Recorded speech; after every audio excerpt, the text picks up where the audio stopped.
Bonsoir à tous. Dans un premier temps, je voudrais souhaiter la bienvenue au nouvel arrivé, au nouveau venu, monsieur Stéphane Bilot. Bienvenue parmi nous. Et merci d'avoir accepté de faire partie de ce conseil municipal. Dans un deuxième temps, je souhaiterais, si vous en êtes d'accord, que l'on fasse une minute de silence pour les habitants de Mayotte, et puis pour Mayotte de manière générale, parce qu'elle le mérite. Et vous dire également que donc, le président de la République a demandé une journée de deuil national qui aura lieu lundi, que nous respecterons bien évidemment. Et au-delà de ça, nous attendons les dernières modalités pour pouvoir participer au titre de la municipalité pour aider les habitants de Mayotte. À l'échelle, chaque municipalité le fera à son échelle. Mais en tout cas, nous souhaitons pouvoir participer à la reconstruction de cette île et surtout aider les habitants à ce qu'ils soient le mieux possible et surtout le plus rapidement possible. Donc dès que nous aurons l'ensemble des modalités nécessaires à ce don, nous vous informerons et selon les délais, il n'est pas exclu qu'on fasse un conseil municipal extraordinaire avec cette seule délibération au plus vite en janvier, mais nous vous tiendrons au courant très rapidement. Voilà, donc si vous voulez bien, on va faire la minute de silence.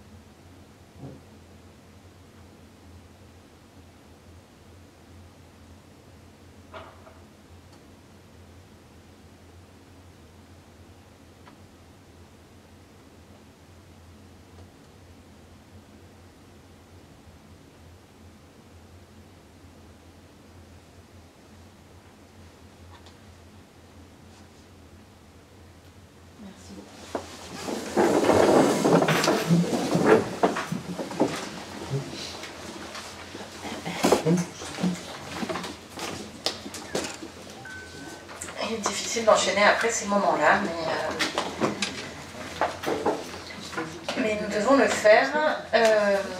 Dans un premier temps, nous allons faire notre traditionnel appel et donc la désignation de notre secrétaire de séance qui est, une fois n'est pas coutume, nous vous proposons Anne Filippetti, la plus jeune. La doyenne. Une fois, ça arrivera. Vas-y, c'est bien. Ça arrivera peut-être que tu seras doyenne un jour et tu diras, mais vous savez, tu raconteras. Une des 6 heures de conseil, je fais l'appel. Ça peut faire partie d'un chapitre entier de mémoire, tu sais. Alors, bonsoir.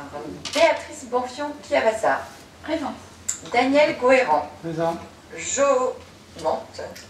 Sonia Bourrelli-Marcini. Procuration à Béatrice. Bon, Yoann Nicolosi. procuration à Éric Desailles, il doit arriver. Marielle Beuillet. Présente. Éric Desailles. Présent. Roland Angaus. Présente. Dominique Chen. Procuration à Claire Parère. Marie-Dominique Bagous. Présente. Guillaume Volant. Présent. Claire Parère. Présente. Sandra Vesperini. Procuration à Marielle Veuillet. Rodolphe Lemaire. Présent. Fatma Touel Clémente. Florent Alfornel. Procuration à Roland Andraos. Nicole Ferréoux. Présente. Stéphane Tardif. Procuration à Guillaume Volant. Joël Albanese. Présente. Nathalie Aubrieux. Présente. Guillaume Cordoba. Procuration à Anne Philippette. France Lefort. Présente.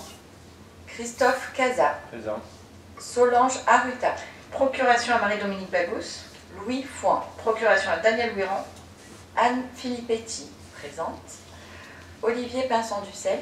Présent. Martine Yobé. Présente. Christophe Neuville. Présent. Dominique Flao. Procuration à Frédéric Somnon. Bernard Targola. Présent. Frédéric Solnan. Présent. Annie Dier. Procuration à Olivier Pinson-Ducel. Stéphane Bilot. Présent. Merci beaucoup. Le quorum étant largement atteint, nous pouvons démarrer notre conseil municipal par, devinez quoi, l'approbation du procès verbal du conseil municipal du 2 décembre 2024.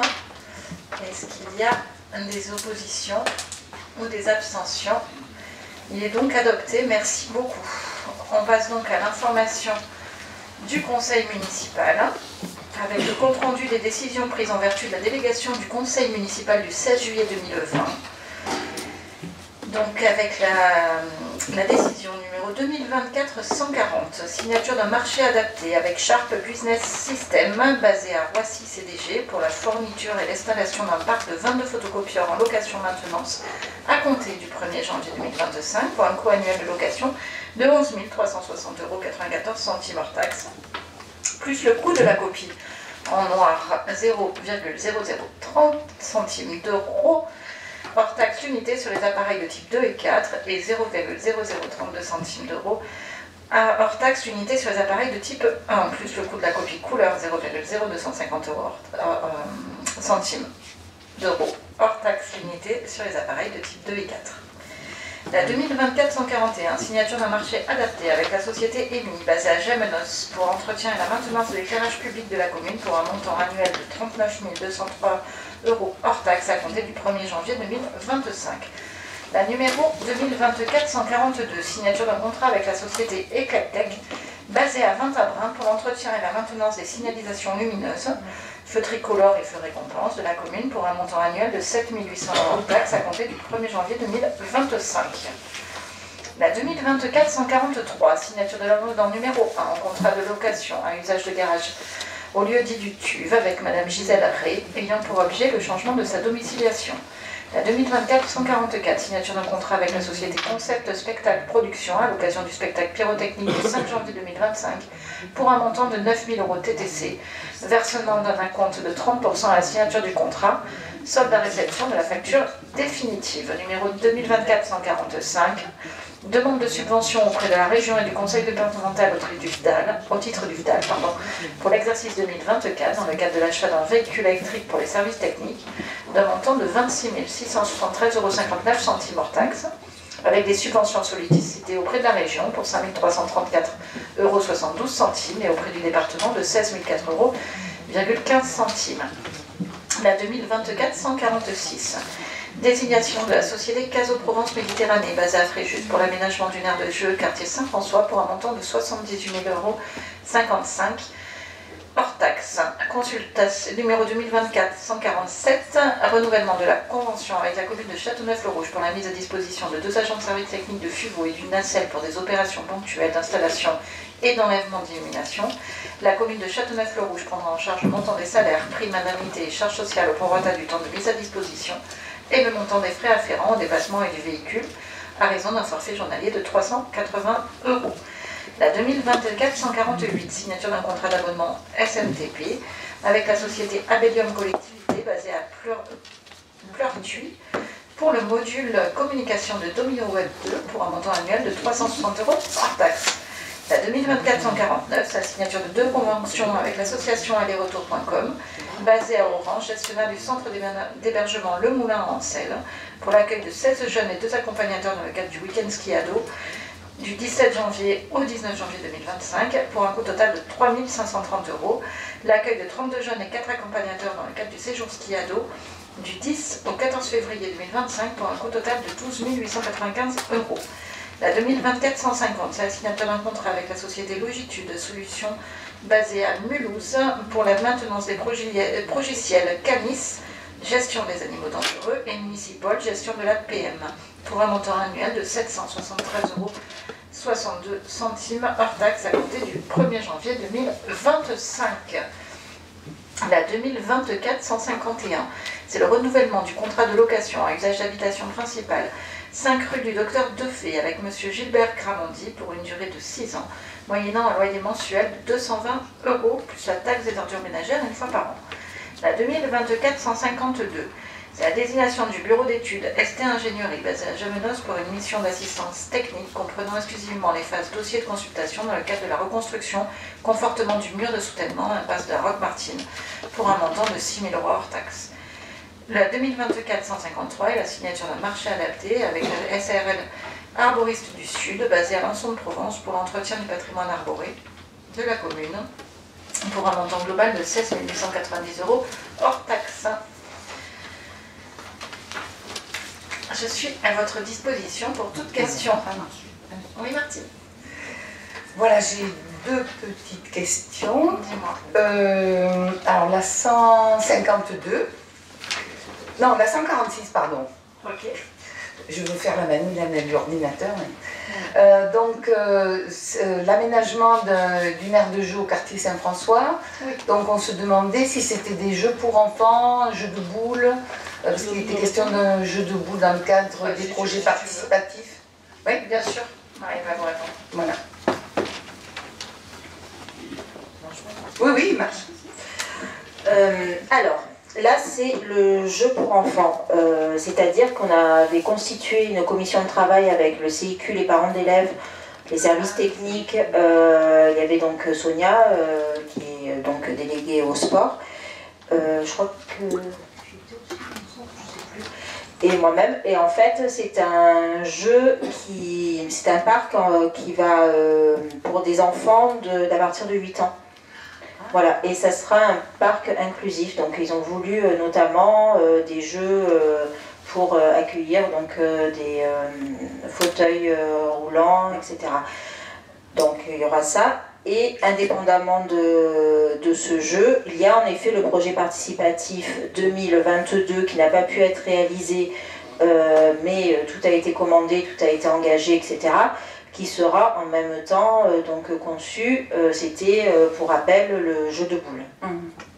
Et il est grand cette aire de jeu, vous avez la surface. Je me souviens plus. Tu t'en souviens pas de ce qu'on Non, je m'en souviens plus. Bon, il y aura donc le trampoline. Il voulait des agrès aussi, une balançoire et je sais plus quoi d'autre. Enfin, je crois qu'il y a 4 jeux et après banc et poubelle. D'accord, ok, merci. J'ai une autre question sur la 152. Oui. On se posait la question de, il était où ce mur de soutènement là? Parce que quand l'impasse Roque-Martine, elle n'est pas inscrite sur les plans de Fureau. Il y a la route et puis il y a d'autres noms. Enfin, ça sort pas. Voilà, donc on se demandait si c'était le mur qui était sous l'école, qui était au bout du parking. Alors, c'est pas le mur sous l'école, par contre, l'impasse, elle est sous l'école, effectivement. Ah, et le mur, en fait, il donne chez un particulier. Enfin, sur la route et chez un particulier. Ah, c'est le bout de la cour alors. C'est le bout de la cour qui donne... Non, pas du tout. C'est pas du tout l'école. Non, c'est pas du tout l'école, ça n'a rien à voir avec l'école. D'accord. Non, c'est l'impasse Roque-Martine est en dessous de l'école, D'accord. mais ça n'a rien à voir avec l'école. Tu veux préciser? Pour la précision. Merci.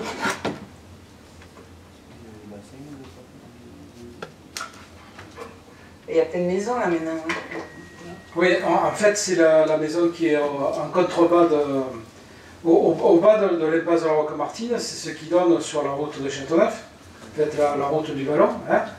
Et donc la route, elle surplombe la maison de monsieur et madame Merkel, je crois. Voilà. Et donc il y a un mouvement de terrain qui s'est produit à ce niveau-là. Ah, l'impasse Roque-Martine est de l'autre côté de l'école. Oui, ça part de l'école, de l'arrière de l'école, et ça descend jusqu'à la route de Châteauneuf. Ah, ok, merci. Est-ce qu'il y a d'autres questions? Pas d'autres questions? Alors, on passe à la première délibération, qui est donc la décision modificative pour le budget général de la commune.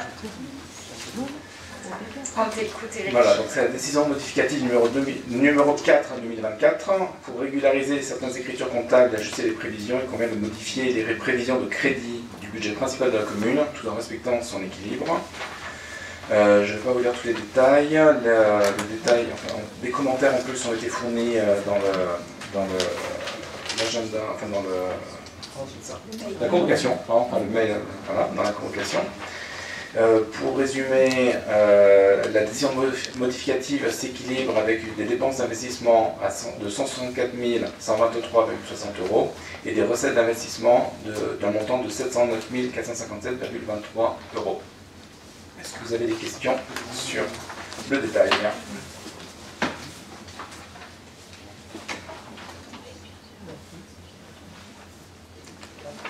Bonsoir. Alors, bon, je comprends que la partie recettes d'investissement, ça doit être beaucoup les notifications des subventions perçues. Tout à fait. Et du coup, l'essentiel de ma question, c'est le moins 300 000 qui apparaît. Là, du coup, qu'est-ce que ça veut dire Alors, le moins 300 000, c'était une erreur de notre part. Hein. C'est la subvention qui avait été mentionnée 2 fois par erreur. Donc, c'est pour supprimer la première. Enfin, en double. On a essayé, on a perdu. Ok. La régularisation. L'emprunt était inscrit, je crois, dans le budget pour 2,7 millions, si je ne dis pas de bêtises. Le fait qu'on ne modifie pas là, ça veut dire que vous allez contracter cet emprunt de 2,7 millions avant la fin de l'année? Tout à fait, exactement. 2,5 millions. C'était, voilà. Ça fait partie d'une délibération suivante. Ok. Et vous aurez besoin d'ajuster ces 200 000 ou ça ne doit pas passer par... Alors, il me semble qu'ils ont été ajustés lors du précédent conseil. Oui, en DM. D'accord. Très bien. Dans les dépenses d'investissement, on voit une prise de participation 11 900. J'imagine que ça, c'est un lien avec la délibération suivante sur... D'accord, donc là, vous rendez possible cette participation. Si on vote la délibération, vous pourrez comme ça la régler, c'est ça? Ok. Et la dénomination un peu étrange, dépenses-recettes, de 152 000, ça correspond? Alors, en fait, là, c'est un compte, vous le voyez, à rallonge. Pardon, excusez-moi. Moi, j'aime pas trop le... C'est un compte, bonsoir à tout le monde, c'est un compte un peu à rallonge, je pense qu'on vous l'avait un peu expliqué. Quand par exemple on fait des travaux de voirie, on va dire sous la route, il y a parfois du pluvial, de l'eau, de l'assainissement, etc., qui sont des compétences métropole. Donc là, à ce moment-là, on saisit la métropole, on leur dit voilà, la commune a l'intention de faire ces travaux-là, la partie pluviale, en fait, qui relève de votre compétence, coûte, en l'occurrence, là, 152 000 €. Ils nous disent feu vert, pas feu vert. Et s'ils nous disent feu vert, on a une convention qu'on appelle de TTMO avec eux. Oui. Et donc nous, on prend la dépense à notre charge dans le marché public et ensuite ils nous remboursent cette partie-là. Et donc là, exactement. D'accord, c'est clair. Merci.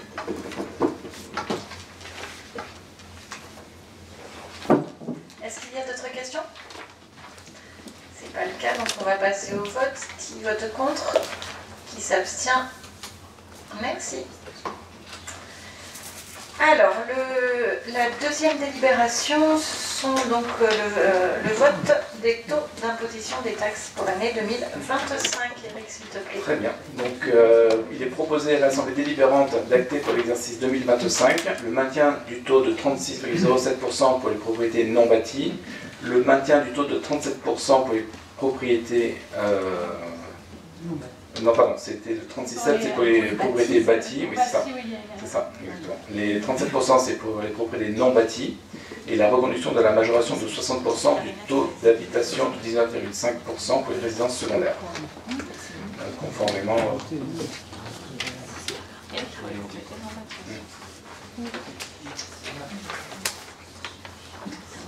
Le tableau est juste. Le tableau est juste, mais c'est la... Donc c'est la reconduction de l'année 2020. Des questions? Des observations? On passe au vote. Qui est contre? Qui s'abstient? Merci. Oui, c'est un vote à l'unanimité, absolument. On continue avec les finances et donc avec Eric pour l'adoption du budget primitif du cimetière. C'est ça. Donc, la commune de Fuveau a créé un budget du cimetière pour gérer exclusivement les achats de caveaux et leur revente, sans bénéfice à des particuliers. Voilà. Il convient de préciser que cette activité constitue un service public industriel et commercial géré selon l'instruction budgétaire et comptable M4, que ce service est doté de l'autonomie financière. Donc, pour l'année 2025, le budget se présente en section d'exploitation pour 24 020 euros de dépenses et 24 020 euros de recettes, et en section d'investissement, 12 010 euros en dépenses, 12 010 euros en recettes. Ce qui fait un total en dépenses et en recettes de 36 030 euros. Il est proposé au conseil municipal d'adopter le budget primitif caveau cimetière pour l'exercice 2025, par chapitre en exploitation et par chapitre et opération en section d'investissement, et d'autoriser Madame le maire à signer tous les documents nécessaires. Est-ce que vous avez des questions? Oui. Marc, l'autre jour, quand on préparait, on se disait qu'il y avait des communes, on avait entendu dire qu'il y avait des communes qui donc donnaient accès à leurs habitants à des concessions en fonction du taux d'effort. Est-ce que vous en avez entendu parler? Absolument pas. Voilà, donc on voulait vous informer parce qu'on trouvait que c'était pas idiot. Voilà, merci beaucoup. C'est sûr, ça coûte très cher, c'est vrai. C'est vrai.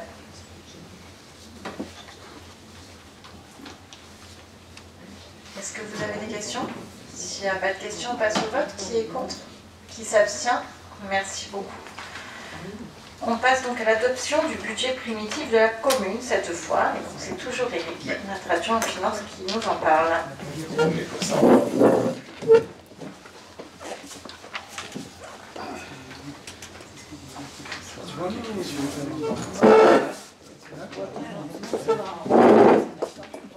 C'est bon pour vous ça?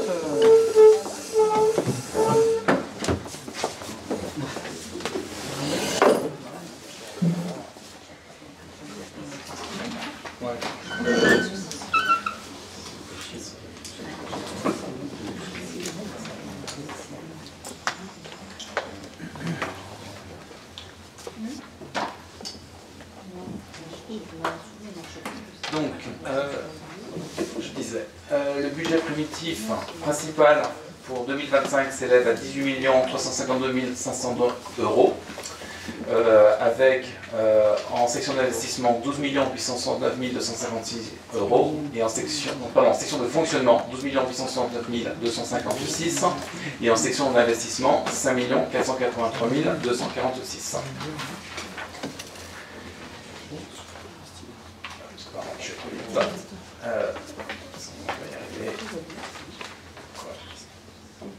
J'étais bon, c'est moi qui me perds, vraiment, excusez-moi. Donc, voilà le détail, j'en parle un peu plus après. Je reviendrai avec d'autres, un peu plus en détail et puis avec des schémas, mais ce qu'il faut voir, c'est qu'en dépenses, section de fonctionnement, les charges générales sont d'un montant d'environ 24%. La masse salariale, qui est le premier poste, constitue 65% des dépenses de fonctionnement. Autres charges, nous sommes à 6%, et en atténuation de produits, 5%. Les charges financières, c'est 6%. Les opérations d'ordre sont d'un montant de 447 815 € et l'autofinancement 1 362 940. En termes de recettes, le premier poste sont les impôts et les taxes pour 70%. Les dotations et participations pour 17%, ensuite les produits des services pour à peu près 11%, et revenus des immeubles pour 1,2%, ce qui fait un total de 12 869 256 en recettes et en dépenses de fonctionnement. Comme on a vu en termes de dépenses, excusez-moi, les 68% correspondent à la masse salariale, et vient ensuite les charges générales. Pour les recettes réelles, 70% impôts et taxes, et 18% dotation et participation, et 11% des services. Un peu plus dans le détail, donc on a dit que les recettes de fonctionnement étaient d'un montant d'environ 12 800 000 euros. Le premier poste sont les recettes fiscales, qui sont cette année en augmentation grâce à l'augmentation des bases locatives. L'augmentation aussi de la dotation de solidarité versée par la métropole depuis 2023. Et en contrepartie, il y a une chute, enfin nous anticipons une chute des droits de mutation avec la crise de l'immobilier, dans la continuité de ce que nous avons vu en 2024. Et enfin le FPIC qui diminue, qui s'éteindra en 2027. Vous pouvez nous rappeler ce que ça veut dire Le centre de péréquation. Intercommunal. Pour les tarifications des services publics, lui est en augmentation aussi, grâce à la fréquentation qui est en hausse des différents services, que ce soit la restauration scolaire ou les activités périscolaires. Vous préférez des questions au fur et à mesure ou on vous Peut-être au fur et à mesure, oui. C'est, Juste après les recettes et après... oui, peut-être. C'est ça, par pavé. Sur les recettes de fonctionnement, en plus, on avait autres produits. Ça, ce sont les revenus des bâtiments et des locaux commerciaux qui sont loués pour une année complète à partir de 2025, notamment l'ancien bâtiment Caisse d'épargne, la Bastille Vitalis, voilà, l'ancien local de l'office de tourisme aussi sur le course. Et les dotations, le chapitre de dotation, lui, est stable. Il y a des baisses au niveau... Enfin, nous sommes basés aussi, ce que j'ai pas dit, ce que j'aurais dû dire, c'est que les estimations, les prévisions du budget, notamment sur les recettes, est basé sur le projet de loi de finances de Barnier. Voilà, et on rajustera en temps et en heure en fonction de l'évolution. Donc c'est pour ça que les dotations de l'État qui ont été anticipées, elles ont été anticipées en baisse, mais les recettes de la CAF sont en hausse. Et nous avons aussi des remboursements de l'État pour les nouveaux services qui sont le France Service et les titres sécurisés que la mairie de Furou maintenant peut délivrer. Est-ce que vous avez des questions sur les recettes de fonctionnement? Oui. Alors, peut-être une sur les loyers des bâtiments, qui en effet devraient logiquement augmenter avec les nouveaux bâtiments. Et pourtant, quand on compare au réel 2023, on est un tout petit peu en dessous et pas au-dessus. Qu'est-ce qui explique Ah oui, c'est par rapport à Voilà. En fait, tout simplement, je vais l'expliquer à Eric, on gère aujourd'hui, pour le compte de l'EPFR, un immeuble que la commune a demandé à l'EPFR d'acquérir, qui est situé rue Mirabeau. Cet immeuble, le souhait de la commune, lorsqu'on a demandé à l'EPFR de l'acheter, c'est de le transformer en logements locatifs sociaux. Il y a, je crois, 8 petits logements aujourd'hui. Et ce qui se passe, c'est que le PFR est propriétaire, mais par contre, le PFR ne sait pas gérer. Donc le PFR a passé une convention avec la commune s'engage, on va dire, aux dépenses d'entretien de l'immeuble, donc on nettoie les communs, s'il y a un chauffe-eau qui pète, c'est nous, etc., etc. Mais par contre, en contrepartie, ils nous laissent les loyers. Donc c'est vrai que ces loyers sont arrivés et n'étaient pas prévus au départ, et ne sont toujours pas prévus parce que normalement c'est éphémère, c'est-à-dire c'est le temps que le PFR trouve un bailleur social qui va devenir propriétaire de cet immeuble. D'accord, donc ces recettes qu'on avait dans les réels en 2023 n'apparaissent plus dans le budget, c'est ça C'est ça, d'accord. Voilà. Et au-delà de ça, on a aussi l'ancien bâtiment Caisse d'épargne qui n'était pas encore acquis en 2023 officiellement et donc on a commencé à encaisser les loyers en 2024. Mais ça va plutôt dans le sens de la hausse du coup. C'est pour ça. Ouais. C'est pour ça. Mais vous ne les aviez pas dans le réel 2023. Ouais. Mais pourtant, le réel 2023 est au-dessus de la prévision 2025. Ah oui, c'était ça. C'était pour le Mirabeau, pardon. Voilà. Elle est où la rue Mirabeau? C'est juste là-haut, à côté de l'essentiel là. Vous voyez le restaurant L'Essentiel qui fait l'angle, c'est cette rue, l'immeuble est au fond là, il donne sur la rue de la République. Voilà. Les remboursements pour France Travail et les titres sécurisés, ça représente quel montant 40 000 pour France Service et dans les 10 000 € aujourd'hui pour les titres sécurisés. Voilà. Ça devrait augmenter parce que les titres sécurisés, en fait, ça ne couvrait pas l'année. En fait, les titres sécurisés, c'est fonction du nombre de passeports que vous délivrez et du nombre de cartes nationales d'identité que vous délivrez. Tandis que France Service est un forfait. Donc 40 000 et... Alors, pour l'année, 10 000. D'accord. Ok. Alors, c'est vrai que du coup, quand on regarde dans le détail, la baisse des participations de l'État, c'est pas si flagrant que ça. On ne voit pas de grosses baisses, contrairement à ce qu'on peut entendre. De tête, ce qui a été entre guillemets anticipé, c'était la baisse de la DGF et la baisse de la dotation nationale de péréquation. Par contre, c'est vrai que ces baisses, on a la chance que pour le moment, elles sont compensées par la hausse de la caisse d'allocation familiale sur nos différentes structures. Voilà. Comme c'est dans le même chapitre, ben, c'est vrai que du coup, vous le voyez pas. C'est en regardant ligne à ligne qu'on voit un peu le détail. J'espère que ce ne sera pas pire que ça. On va voir. Okay, page précédente, et pareil, la dotation de solidarité, dans le ligne que j'ai vu, j'ai pas vu tant d'augmentation que ça entre 24 et 25. Il y en a une nette entre 23 et 24, mais plutôt stable entre 24 et 25. Non, alors, elle va augmenter, mais nous aurons la notification prochainement et la régularisation se fera OBS. Mais elle sera supérieure au montant affiché au budget. Ok, mais pour l'instant, on a gardé la voilà. valeur 2024. Okay. Et peut-être un commentaire plus général. Là, on connaît l'incertitude par rapport au budget. Là, vous avez ces hypothèses-là. Est-ce qu'on aurait pu attendre, l'année dernière, on avait voté le budget en janvier ou février. Est-ce que là, vous avez préféré le faire avec, voilà, sur ces hypothèses? Est-ce que... Bon, il n'y a pas forcément de bonnes et de mauvaises solutions. Il y a des avantages et des inconvénients dans les deux cas.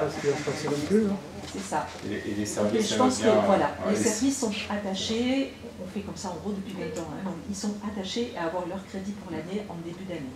C'est vrai que je sais qu'à plusieurs reprises vous nous aviez dit on ne comprend pas, vous pouvez atteindre, pourquoi vous ne faites pas un seul budget, etc. Nous on fonctionne comme les grosses collectivités le font, on est une des rares communes de notre taille à le faire, mais je trouve que ça marche très bien. Donc pourquoi changer? Non, là il y avait le contexte particulier de l'incertitude, voilà. Mais ok, je comprends aussi les avantages de faire ça. Ok, merci pour cette première partie.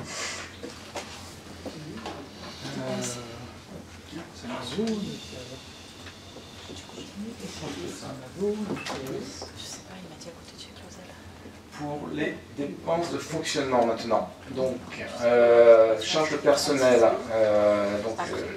Nous souhaitons contenir les dépenses charge de personnel à 7 120 000 €. Donc, c'est-à-dire pas de nouvelles créations de postes prévues. Étudier au cas par cas les remplacements des départs en retraite. Limitation limiter les heures supplémentaires, mieux organiser et limiter les heures supplémentaires et les remplacements du personnel. Et nous avons aussi anticipé l'augmentation des charges patronales de la CNACL, donc la Caisse nationale de retraite. C'est ça, la caisse de retraite, et l'augmentation du SMIC. Pour les charges à caractère général, les charges de gestion maîtrisées, donc c'est la diminution des factures énergétiques grâce notamment aux différents travaux qui ont été entamés, qui ne sont pas finis sur par exemple le passage au LED. Les nouvelles taxes, nous considérons aussi les nouvelles taxes à payer pour la métropole par rapport au passage en déchetterie et les redevances forfaitaires pour les bâtiments municipaux, communaux, pardon. Il y a aussi la location des bâtiments modulaires pour l'école temporaire de la Barque,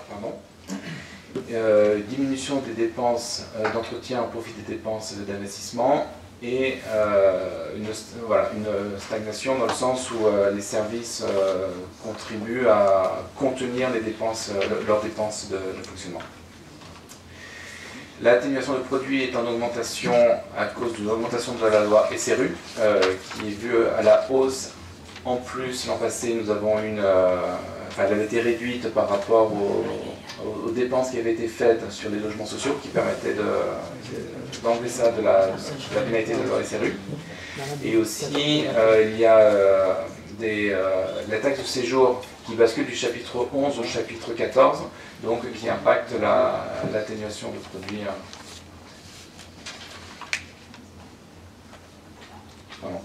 Non, est-ce que vous avez des questions sur les dépenses de fonctionnement?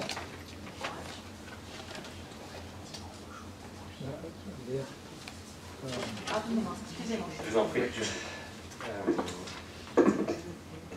Alors, pour rentrer un peu dans les détails de ces différents postes, la baisse, en effet, on constate une baisse significative sur l'électricité, là, de 190 000 €.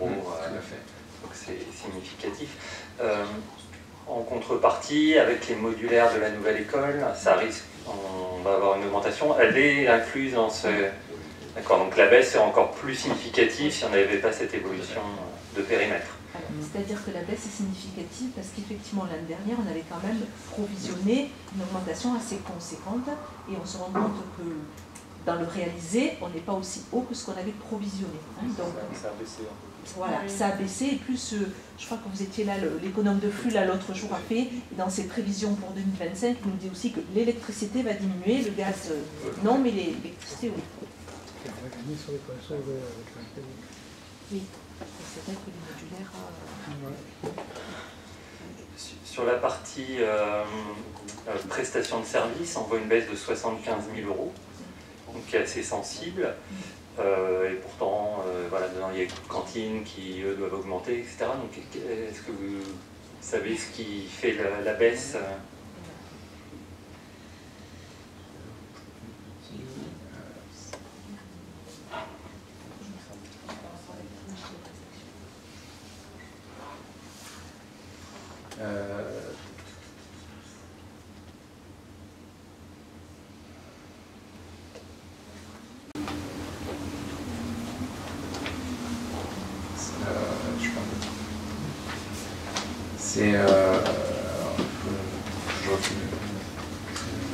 Dans achat de prestations, effectivement, vous avez les achats de repas cantine. Donc là, entre guillemets, la bonne surprise, c'est que nous avons passé un nouveau marché et que le nouveau fournisseur a des prix de repas inférieurs aux précédents. Donc du coup, là-dessus, quand même, je crois qu'annuellement, on va gagner dans les 30 000 €. Voilà. Après, de tête, on avait prévu aussi le DPO, là, ce que tu appelles, comment ça s'appelle, tout la métropole, là. Voilà. Et ça, au départ, c'était un montant assez élevé qui est ramené, compte tenu que beaucoup de communes participent, autour de 2 000 € par an. Voilà, après, je crois que les principaux postes, c'était ça, non? Entre le prix des achats cantines et le DPO qui est bien baissé. C'est qui fournit la cantine maintenant? Alors, c'est un nouveau fournisseur qui s'appelle Garrick, voilà, qui a été choisi avec les parents d'élèves, etc., etc. Et franchement, alors, ils ont commencé le 4 novembre, mais a priori, tout le monde en est très satisfait. Voilà. L'État au bail. Oui. Ah,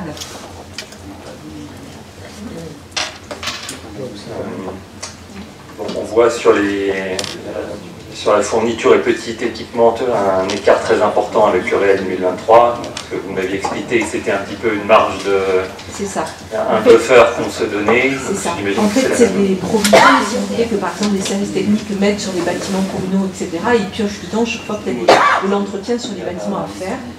Bon, ça baisse cette année, on espère qu'on va tenir bon, parce que c'est vrai qu'il y a eu une grosse sensibilisation des services au fait que, un, il faut limiter nos dépenses, et deux, on va essayer de passer un maximum de dépenses en investissement, c'est-à-dire de regrouper vraiment ces travaux-là pour essayer chaque fois de les faire passer, de les basculer en travaux d'investissement.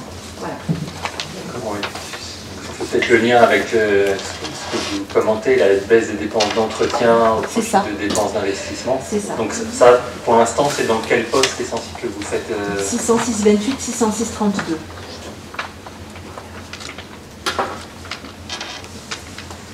D'accord. Alors, j'ai plus les numéros en tête. On voit une augmentation sensible du pot maintenance. Oui. Ça fait partie aussi de cet effort. Non. Alors, sincèrement, ça, c'est quelque chose qui nous... Voilà, mais c'est des choses qu'on ne maîtrise pas. Non, mais c'est des coûts de maintenance, voilà, les logiciels, ça coûte un bras, excusez-moi, mais chaque fois qu'on est abonné, voilà, il nous faut un logiciel pour la paye, un logiciel pour les IMO, un logiciel prêt, et tout coûte très cher, quoi. Voilà. Et ce sont que des maintenances de logiciels, des choses obligatoires, voilà. Donc on essaie de les limiter au maximum, mais des fois, enfin, je vois par exemple en finance que je connais bien, on est lié à Imagnus, et ils nous tiennent quoi, il n'y a que sur le marché. Et chaque fois qu'on leur demande une signature électronique, ça coûte grave. Voilà. Oui, non mais c'est tous ces contrats-là et logiciels-là qu'on est obligé d'avoir et ça coûte très très cher. Et en effet, donc on n'a pas trop de marge de manœuvre. Ouais, on passe de 91 à 171 là, entre les réels 23 et les provisions. C'est ça. Voilà, ça enfin, chaque service a des nouvelles normes maintenant, que ce soit la police, que ce soit le cimetière, la bibliothèque, l'école de musique, obligé de savoir qui est où. Pour les pas suivre. C'est très important. C'est essentiel. Par contre, après, sur le delta, il se peut qu'il y ait aussi des postes qui, vous savez, des fois entre le 615-58 et le 615-6, voilà. Et ça, justement, j'ai demandé aux finances pour qu'on ait une meilleure lisibilité, d'essayer de mettre toujours les mêmes... parce que sinon, c'est un peu compliqué à s'y retrouver, quoi. Voilà, c'est les deux postes groupés, quoi. Parfait. Alors... au contraire de ces hausses, là, du côté de assurance multirisque, l'année dernière vous étiez assez inquiet des renégociations à venir. Ça, mais pourtant, dans le B, là on est plutôt bien par rapport au BS de l'année dernière, on est plutôt en dessous. Donc, voilà, est-ce que... Alors, en fait, assurance, parc véhicule, ben, en gros on a doublé quand même. Hein. On passait à peu près de 10 000 € annuels, on est passé à 16.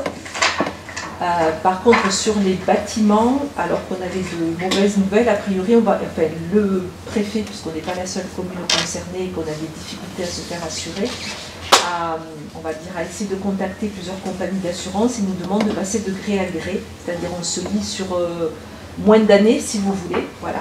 Et du coup, bon, les assurances acceptent d'avoir des prix un peu plus raisonnables, quoi. Voilà. Okay. Mais c'est toujours très difficile, hein, les assurances. Okay. Mais on est un petit peu plus optimiste que l'année dernière, en oui. tout cas bon, on espère.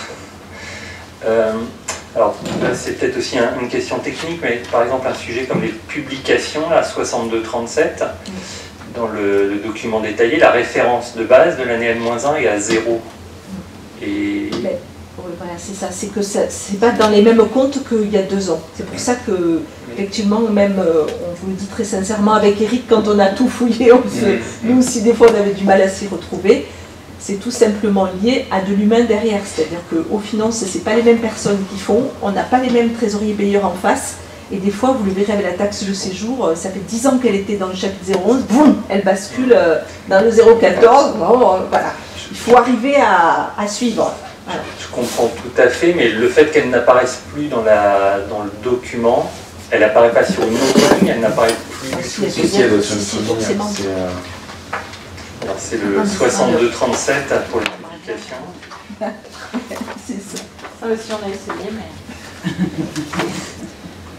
on tente, mais...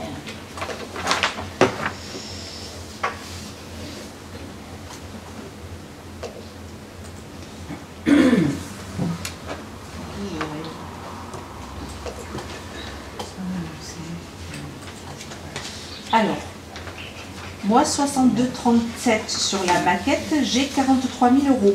Vous l'avez pas? Pour la nouvelle année. Oui. Mais la référence... Ah pardon, ça c'est vous demandez... Excusez-moi. Voilà. Du coup, l'année de référence...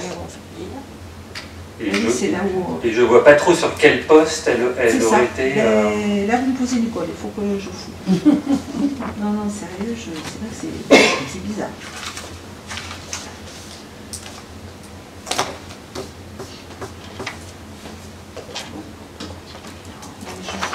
Je demande aux finances, je ne sais pas. Alors qu'il y a eu les mêmes publications que les années précédentes. Et on a le même sujet, donc, qui est peut-être technique par rapport au CCAS. La subvention de référence est également passée à 0 comme référence année précédente. 65 alors. On a bien versé la subvention en 2024 au CCAS. Il n'y a pas eu de... Oui, ah oui, c'est vrai. Je vais regarder, mais effectivement, c'est pas normal. Hein. Et ce qui est bien, c'est qu'en faisant la somme, on retombe... En fait, c'est la même somme, hein, c'est 55 000 €. Il y avait 20 000 de subventions et 80% du salaire de l'agent en charge du CCAS, Madame Pitt. C'est-à-dire que les sous-totaux, parce que Oui, je oui, me non, suis mais dit avant ouais, c'était ouais. peut-être une ligne cachée, Ouais, mais ouais. que le montant était quand Ouais. même pris en compte. Mais... C'est bizarre, c'est du report. Je vais le regarder. Il y a une erreur dans la maquette sur ces deux lignes-là. Ok. Taxes foncières et autres impôts, on était à 187 dans les réels 2023, on passe à 67. On a une baisse significative de cette dépense. Alors attendez, Sur quelle ligne vous êtes? Taxes foncières et autres impôts.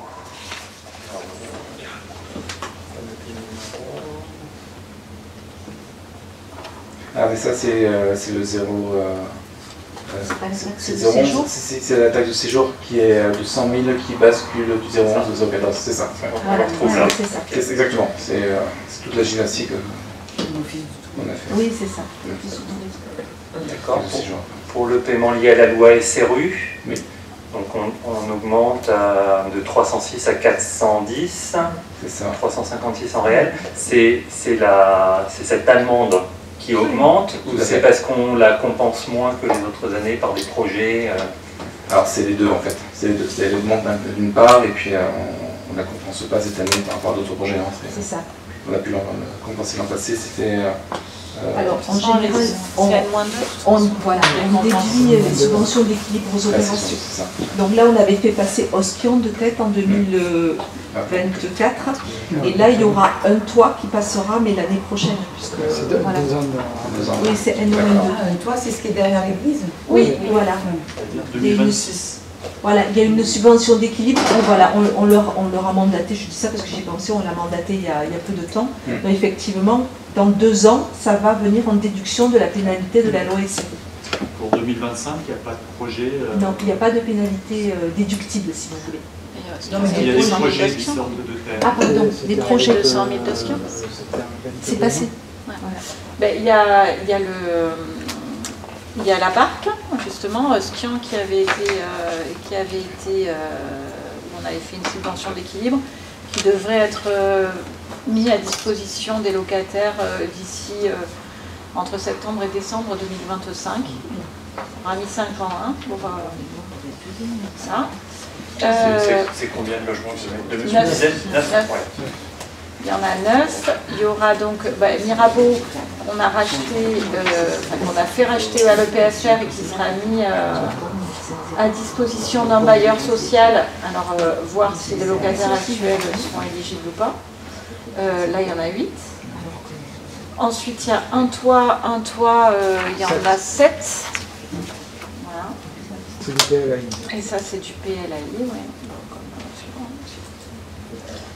Et, ouais. Et voilà, dans un premier temps, c'est... Ils ont 3 logements à côté de Robol aussi. Ah oui, 3 logements aussi dans le centre de C'est Fugo, Jules ancien Rebol, et à côté de Rebol. Et il y aura également, il y en a 4 logements sociaux de Route des Michel. Oui. Ouais. Il y a 4 logements sociaux Route des Michel également. Et rien qui peut rentrer en déduction de 2025 parce que les projets seront faits plus tard, parce qu'il faut qu'ils soient validés. Qu'est-ce qui fait que... En fait, si vous voulez, l'idée, Quand on passe en déduction des logements sociaux, c'est parce qu'il y a une subvention d'équilibre nécessaire pour le bailleur social, pour le mettre à la location. Soit c'est ça, soit on fait les travaux nécessaires. Par exemple, quand les travaux vont commencer pour la mercerie, pour les 2 appartements de la mercerie, ça viendra en déduction aussi. Ça veut dire après, c'est ça? Mais c'est ça. À chaque fois, c'est N-2. Et donc voilà. Donc à chaque fois, on vient pour Skion à la barque. On a pratiquement mis 100 000 euros, je crois. ben là, et puis 200 000 là. Ben, Nous demande. Demande. Ah mais voilà. La La barque nous demande encore. On sait combien on a versé de pénalité là aujourd'hui. Non, on préfère garder le moral en fait. Ouais, c'est important de savoir parce que. Bah oui, c'est Combien de temps important. est-ce qu'on a des projets, enfin vous avez peut-être des projets Bien sûr qu'on en a, je les connaissais quand même. Oui, Là, au cas où vous la connaissez, il y a quand même 93 logements qui sont prévus. Et que vous avez en fait pour quelle échéance? Certainement 2026. Certainement que ça sortira pour 2026, s'il n'y a pas de recours, etc. Vous savez que les projets... Ouais. Ça se très souvent attaqué. Ouais, très souvent. C'est surtout la mécanique est complexe et ces 2 années de décalage n'aident pas, mais c'est vrai que c'est pour nous la meilleure façon en tout cas d'utiliser cette amende, quoi, de pouvoir les... Ah ben pour nous aussi, on voit sûr. Bien sûr, bien évidemment que c'est la meilleure des façons. Et la meilleure des façons, ce serait aussi d'être juste avec les communes et d'arrêter de mettre des amendes comme si nous étions des voyous. Voilà. C'est une dernière question technique. Ah si, si c'est une amende, c'est un voyou. Tu fais une... Ouais, si. C'est moins voyou. Ah bah, je t'invite à venir avec nous quand on passe au tribunal de préfet. Dernière question technique sur ce sujet concernant les frais financiers. En fait, je les constate en baisse. Est-ce qu'ils prennent en compte l'emprunt qu'on fait cette année? Non. Non, ils ne prennent pas en compte puisque l'emprunt n'est pas fait à ce jour. D'accord. On fait quand l'emprunt s'inscrit au budget. Bien sûr. Okay. Il faut que le budget soit juste et sincère. Non, en l'occurrence, comme on l'a pas encore contracté, on ne peut pas le faire. Okay. Mais si on le contracte, cette ligne frais financiers va augmenter. Bien sûr. Même si on ne peut pas le montrer, vous l'avez anticipé dans la projection à venir.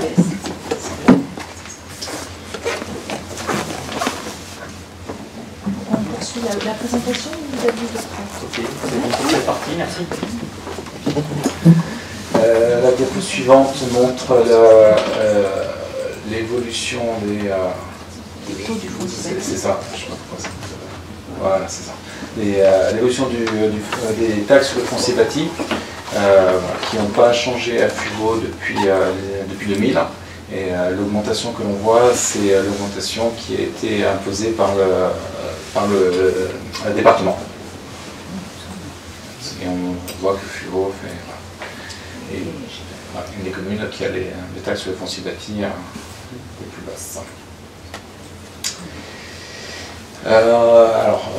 En plus d'avoir des taxes plus basses, on voit aussi l'évolution des bases fiscales du foncier bâti, qui augmente grâce à l'augmentation notamment de la base fiscale.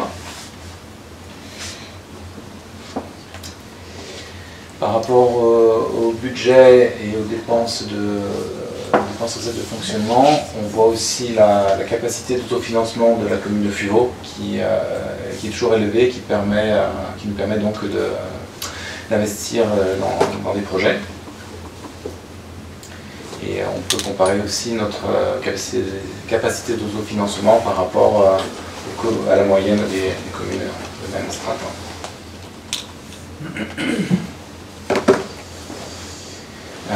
Voilà, donc point de comparaison entre notamment notre capacité nette d'autofinancement qui est supérieure aux communes basées sur l'année 2020, compte administratif de l'année 2023 qui permet de se comparer par rapport aux communes autour de nous. Est-ce que vous avez des questions avant que je passe sur la section d'investissement?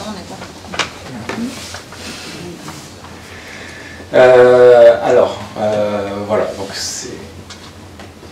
je reviens sur la déco, hein. C'est donc la session d'investissement, c'est un budget de 5 483 246 €, avec des recettes réelles d'investissement de 3 512 491 et des dépenses réelles d'investissement de 5 483 246.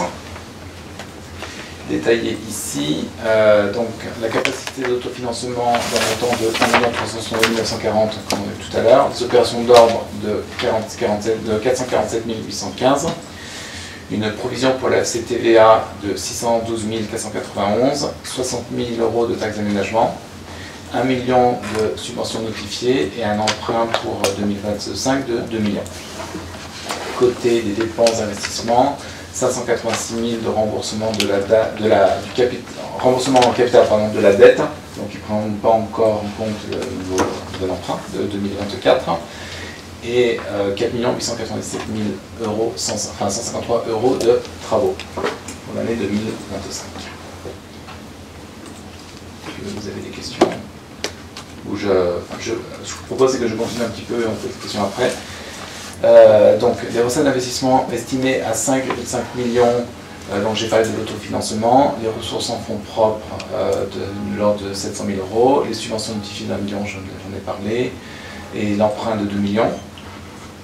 Pour les dépenses d'investissement, donc ce que j'ai dit, c'est les travaux, dépenses d'équipement pour 4,9 millions et le remboursement de la dette pour 586 000. C'est l'explication du tableau précédent. Est-ce que vous avez des questions avant que je parle des projets d'investissement pour l'année?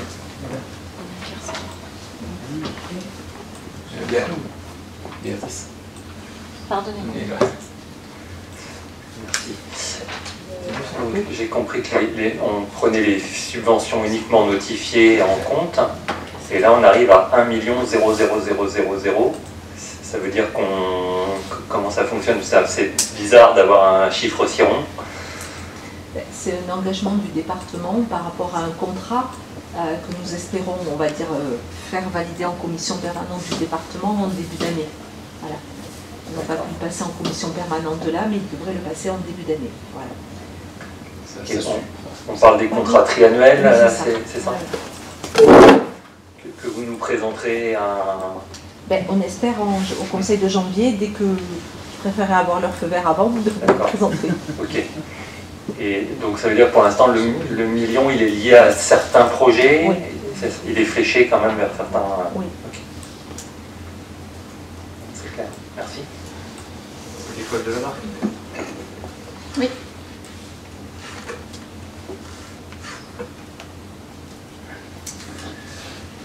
Pour les opérations programmées pour 2025, dans le détail, donc c'est 210 000 euros pour l'aménagement de l'espace Saint-Michel et des aménagements au lavoir, 189 000 euros pour les équipements sportifs, réalisation de gradins sur le stade Georges Martin, démarrage de la construction du bâtiment plurivalent à la Barque, qui sera notamment une école pour les boulistes.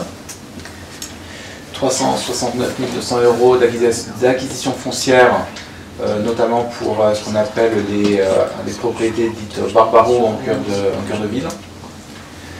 118 162 euros pour mairie et services. C'est le budget participatif et des renouvellements du matériel des postes informatiques. 635 500 euros pour les bâtiments communaux, donc c'est le démarrage des travaux d'amélioration de sobriété énergétique pour la mairie et le service enfants-jeunesse, d'achat de gradins pour la stade de la galerie et du démarrage des travaux pour l'immeuble dont on vient de parler, la mercerie.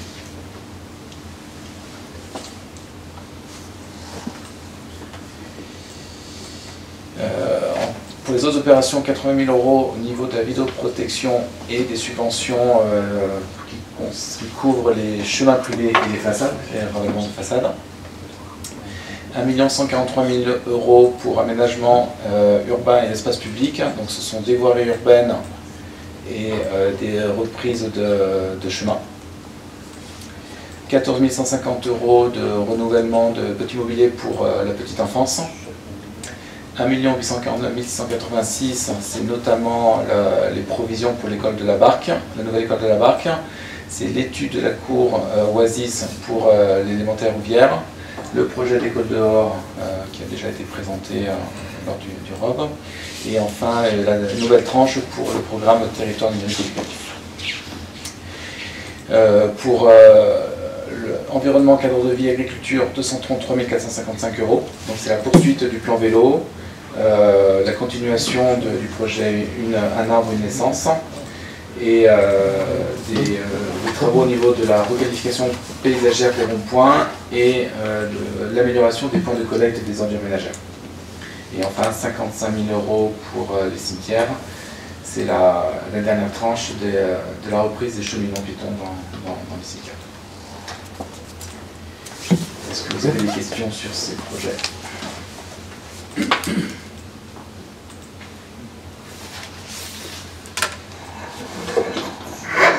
Sur Barbaroux, c'est où? C'est lesquels? C'est l'immeuble... On est tous curieux. Oui, ça c'est surtout le prix qui est intéressant. On entend tellement parler qu'on a des sujets.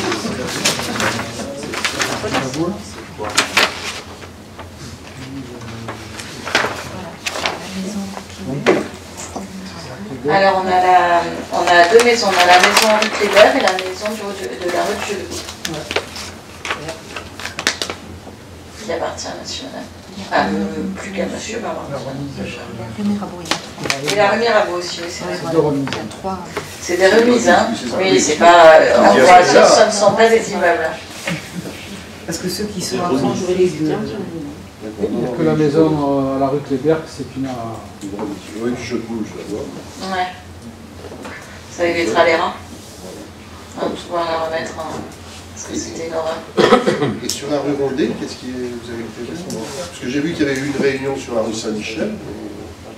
Sur la rue Saint-Michel. Vous n'avez pas fait une réunion? Oui, c'est la REPA. Ah, pour la REPA, oui. Qui remplace tous les réseaux, qui posent les réseaux sur la REPA. Oui, non, j'avais vu ça. Donc là, il est prévu au revêtement 2025, ça c'est à la phase de la commune. Donc la rue c'est du revêtement également. Merci. De rien. Je poursuis sur les maisons Barbaroux, puisque en fait, je ne me rappelle pas qu'on ait échangé lors de la présentation du ROC sur le projet d'investissement J'étais absent. autour de ces projets d'acquisition. C'est pour faire quoi concrètement? C'est pour faire du logement et pour les mettre à la location. Voilà. Titre social, bien évidemment. Et peut-être c'est naïf ce que je vais dire. C'est jamais naïf. Vous avez commencé à acheter à Barbaroux et il y en a d'autres, il y en a plein d'autres. Pourquoi ils ne vendent pas tous les autres? Alors, comment ça? Alors, oui. En fait, si tu veux, c'est le patrimoine Barbaroux, c'est immense. C'est pour ça. Je ne trahis aucun secret en disant ça. Et effectivement, la mandataire judiciaire, il va petit à petit, ainsi que le juge et le notaire aussi, parce qu'il faut qu'il puisse... ce n'est pas vendu que à la commune.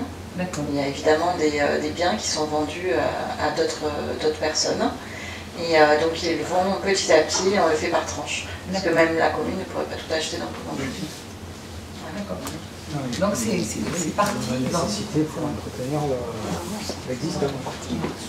Et la fameuse pâtisserie, elle sera bloquée? Est-ce qu'elle pourrait... Elle n'est pas dans ce lot, mais vous inquiétez pas, on y tient autant que vous. Je pense que plus cher.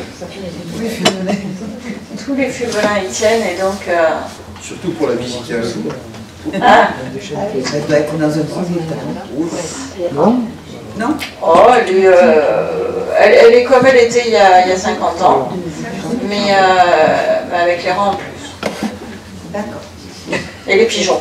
Il y a des locataires. Les locataires. Non, c'est pas très abîmé. Non, c'est pas super abîmé, mais c'est quand même, il y a quand même des travaux et c'est dans un sacré état. Oui, non, il faut vraiment... Parce qu'il y a l'hôtel de France aussi, le bar de France. Il y a le bar de France aussi, effectivement. Alors le bar de France, c'est très compliqué parce que c'est pas en direct des Barbaroux. Et au-delà de ça, c'est un imbroglio avec d'autres immeubles à côté. Et ça n'a jamais été très clair, oui, vous le savez très bien. Et évidemment, et ça n'a jamais été réglé. Et pour le coup, ils sont en train d'essayer de régulariser tout ça et de remettre les choses et de rendre les petits à chacun. Voilà. Donc du coup, c'est particulier le bar de France. Ouais. Voilà.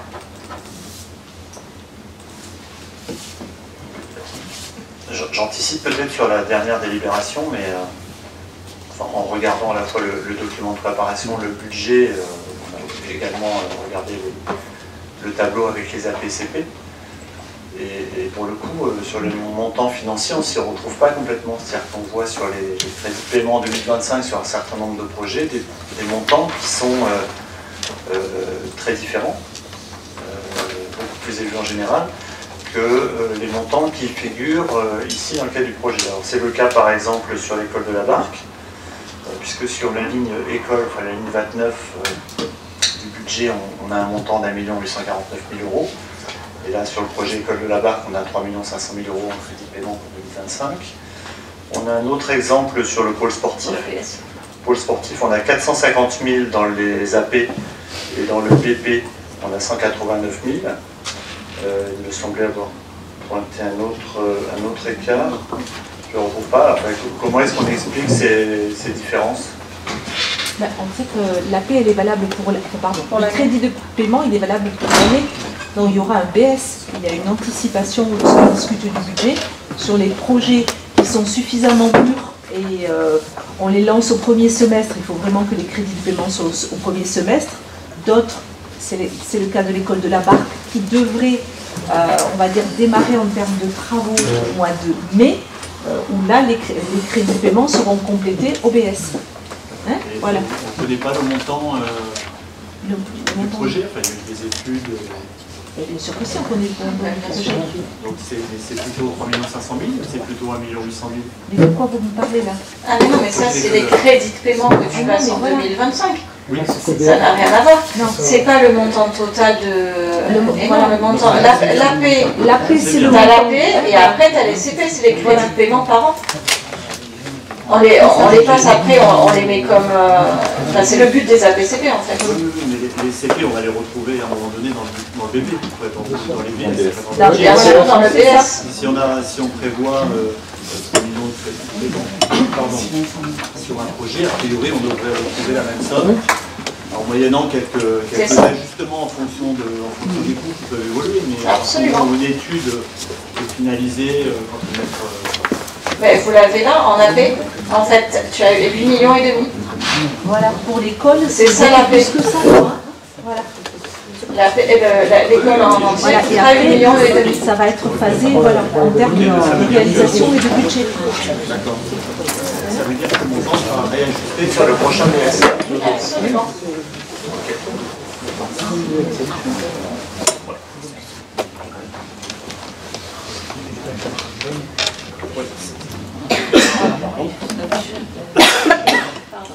Ça veut dire que, effectivement, sur le total des dépenses d'équipement, des choses vont s'ajouter, des choses vont être supprimées.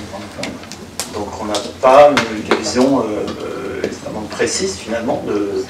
Enfin, on a ce même débat tous les ans. C'est ça.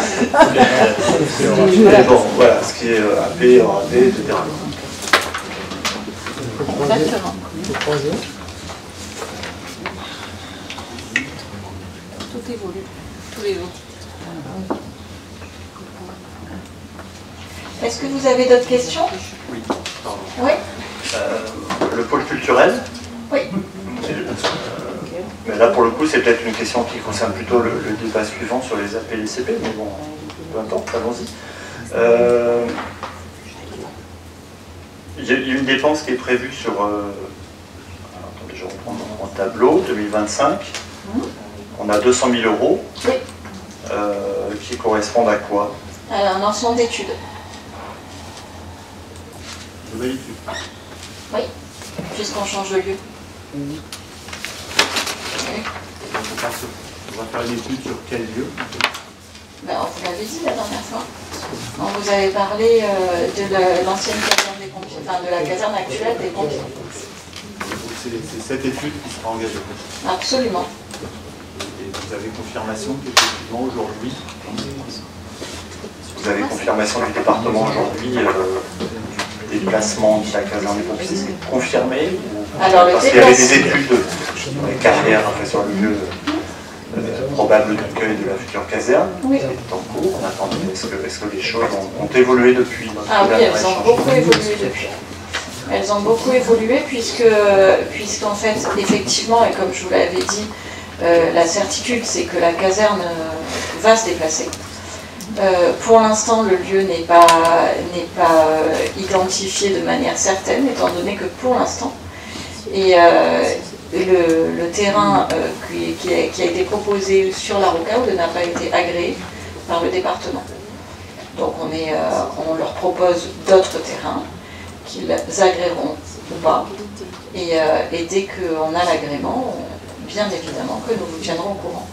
Toujours est-il, et ça c'est une certitude, que la caserne de Fuveau et la construction de la nouvelle caserne à Fuveau a été intégrée au contrat 2017-2027 du département pour la construction des nouvelles casernes. Et pour quelles raisons est-ce qu'ils n'ont pas agréé Alors, il y a plusieurs raisons. La première, c'est que, étant donné la spécificité du terrain, il y avait de gros pieux à mettre. Il y avait énormément de surcoûts, et notamment sur les fondations. Après, il y avait un problème par rapport au vent. Par rapport à voilà, sur les pentes sectionnelles, c'est ça qui posait problème aussi, et au niveau des travées, parce que du coup ils étaient obligés de mettre la caserne d'une certaine façon, et du coup ils avaient plein Mistral pour lever les portes pour les camions. Ils étaient plein Mistral, donc ils étaient obligés de mettre des moteurs assez importants. Donc ça faisait encore augmenter le coût. Et voilà, essentiellement c'est ça. La troisième raison, mais qui aurait pu se gérer, mais qui était quand même un petit peu embêtante, c'était au niveau de la voirie, où il aurait fallu renforcer la voirie si on voulait passer. Alors, c'était le porte-char, hein. À Fuveau, on n'a pas le porte-char, mais bon, ils sont obligés, ça fait partie de nos obligations légales, de pouvoir passer le porte-char. Voilà. C'est pas la situation qui vous savez tout. Hein, c'est pas la situation qui a été bien encore. Ah non. C'est par rapport. Et vos nouvelles propositions? Il y en a plusieurs. On vous tient au courant dès que le département aura agréé un terrain. Ça évite que ça parte dans tous les sens, alors que, vous voyez, l'agrément du terrain n'a pas été donné. Vous avez un nouveau projet pour ce terrain? Pour le moment, non. Pour le moment, ça n'est pas le cas. On en a quand même beaucoup des projets. Mais à un moment donné, il faut être réaliste.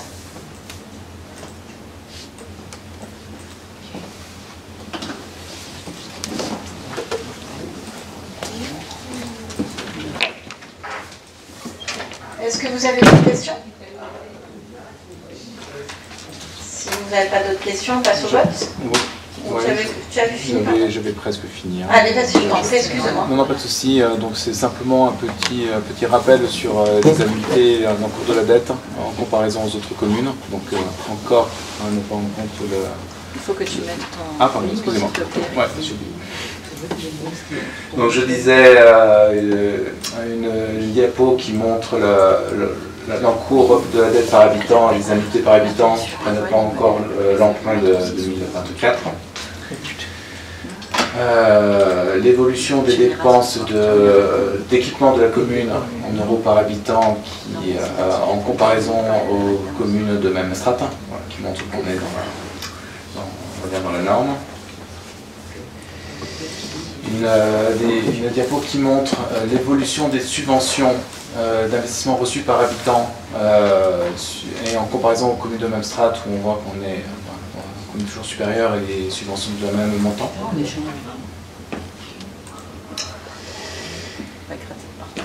C'est ça, mais ça prend du temps et c'est complexe. Et enfin, voilà, c'était ma dernière diapo. Je vous souhaiter de bonnes fêtes, mais peut-être vous avez encore des questions. Non, mais du coup, c'est bon. On aura l'occasion de se souhaiter bonne fête à la fin, des libérations. Mais merci en tout cas. Peut-être par rapport à l'évolution de la dette par habitant, oui. On est très en dessous et bon, c'est relativement normal puisqu'on a devant nous pas mal de projets à venir qu'il va falloir financer. C'est ça. Donc dans l'Europe, avec l'école en particulier, on devait arriver un peu au-dessus de 700 € par habitant, d'après le graphique qui avait été présenté dans le ROB. Ça veut dire, si on tire le trait avec le pôle culturel qui est à peu près de la même ambition que cette école, on devrait tendre vers les 1000 € par habitant. Est-ce que quand on aura abouti sur ces projets, est-ce que c'est la trajectoire que vous vous donnez? Est-ce que vous pouvez confirmer? Alors, à l'heure d'aujourd'hui, c'est pas la trajectoire. On s'est pas dit on va arriver à 1000 € par habitant. C'est pas du tout les objectifs. Les objectifs, on se les donne en termes de projet et en termes de non-dépassement d'emprunt et surtout ne pas augmenter les impôts. C'est ça, nos lignes rouges sont là. Donc pour le moment, il faut évidemment que l'on mette en face des études et surtout du montant de l'école de la Barque. On y met les emprunts bien sûr, mais croyez bien que l'ensemble des forces vives de la municipalité sont réunies pour aller chercher beaucoup de subventions. Donc là on parle sur du réel et sur le montant. On en reparlera quand on aura terminé, quand on aura ficelé l'ensemble du projet de la Barque avec un objectif clair et net, c'est d'arriver à 80% de subvention. Voilà. C'est ça nos objectifs.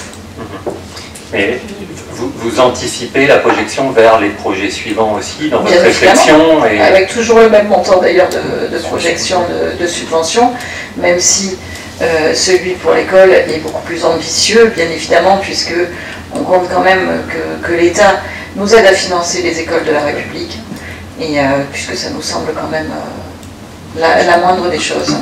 Donc évidemment que pour l'école de la Barque, on ne lâchera rien jusqu'à ce qu'on soit financé jusqu'à 80%. Pour le pôle culturel, nous verrons ensuite combien de subventions nous aurons, que ce soit 70 ou 80%. Mais bien évidemment qu'on travaille sur ces projections et qu'on les travaille à long terme, bien entendu. Step by step, on va faire l'école de la Barque, on fait les projets, les études et les demandes de subvention. Et les demandes de subvention surtout. Voilà. On arrive dans une ère, et vous le savez bien, où il faut... on a quitté le monde d'il y a 5-6 ans, où les choses étaient beaucoup plus simples et faciles. Ok, merci.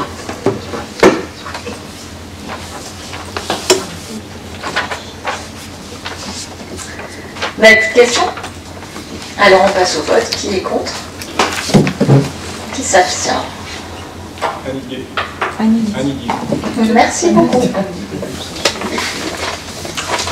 Donc le budget, Eric, est adopté. Merci. Merci pour votre travail à tous les deux. Ensuite, on passe à l'adhésion au groupe Agence France Locale et engagement de garantie pour la première demande. Eric, s'il te plaît. Oui. Alors, je ne vais pas vous lire toute la délibération. Donc, l'idée, c'est d'adhérer au groupe Agence France Locale et d'engager un engagement de garantie pour la première demande. Donc l'idée, c'est que le groupe Agence France Locale serait l'institution qui nous ferons l'emprunt. D'accord. Et pour ça, il faut qu'on adhère. Alors c'est une coopérative, ça. C'est une banque coopérative composée de collectivités exactement. Donc c'est pour ça que pour pouvoir emprunter auprès d'eux, on doit faire partie du capital. Et c'est l'objet de cette délibération. Est-ce que vous avez des questions?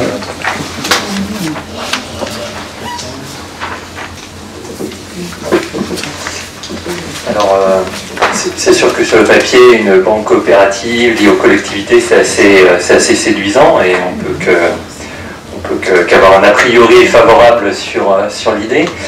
Après, je me demandais, une fois qu'on est lié avec eux, est-ce que les taux vont être compétitifs? Est-ce que ça fait sens de devenir sociétaire si dans 2 ans d'autres taux peuvent être bien meilleurs ailleurs? Enfin, quel équilibre, quelle balance on n'a aucune obligation. Nous n'avons aucune obligation. On peut très bien les mettre en concurrence sans aucun problème. Mais on les a mis en concurrence en l'occurrence. Exactement. Et c'est les plus compétitifs aujourd'hui. Là aujourd'hui, ce sont les plus compétitifs et très honnêtement, pour le montant de l'adhésion, on les récupère de loin sur l'autre proposition, les 2 autres propositions que nous avions. Et c'est largement compensé, si vous voulez. Donc effectivement, on peut se poser la question, on s'est posé la même, vous avez raison. Mais par contre, même si prochain emprunt, on ne les prend pas et on les met en concurrence, et ils ne sont pas compétitifs, on n'aura aucun souci de toute façon avec le montant de l'adhésion, on a largement récupéré. D'accord, donc dès ce premier investissement, exactement, c'est ça. Ok, c'était ça notre... C'est ça. Pour information, hein, le taux qu'ils nous propose, c'est du 3,28% sur 20 ans. Banque postale et caisse d'épargne, on est entre 3,40 et 3,50 sur 20 ans. Est-ce qu'on connaît leur mode de financement? Alors ils sont financés par les collectivités avec les adhésions des collectivités. Et ils ont beaucoup de fonds propres, ils ont expliqué si une collectivité devait faire défaut, ils ont suffisamment de fonds propres pour ne pas être impactés. Ils se financent sur les marchés également. Ils se financent aussi sur les marchés, tout à fait. Je pense que les fonds propres, ça doit être tout à fait, non, j'ai partie de leur...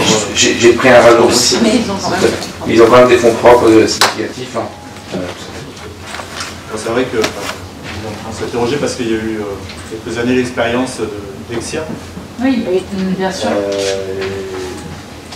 Voilà, on se demandait effectivement en quoi cette... je ne sais pas si on peut appeler ça une banque, non, c'est l'agence France Locale. C'est considéré comme banque. Hein. En quoi ce modèle est différent de celui que proposait Dexia Dexia n'était pas complètement... Dexia n'était pas complètement financé par les collectivités à l'époque. Et Dexia était belge, Dexia n'était pas que française. Donc ce n'est absolument pas le même modèle que Dexia, pas du tout. Non, je vous rassure, c'est pas du tout la même chose.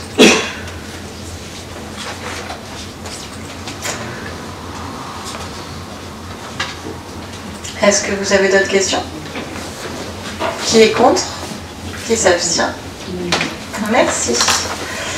On va passer aux subventions aux associations. Et en l'absence de Stéphane Tardif, qui s'excuse, qui devait être là mais qui n'a pas pu, je vais donc présenter cette délibération et je demande donc aux personnes qui sont adhérentes du Cercle Saint-Michel, en tout cas qui sont actifs dans le bureau du Cercle Saint-Michel de sortir afin que nous puissions présenter les 2 subventions.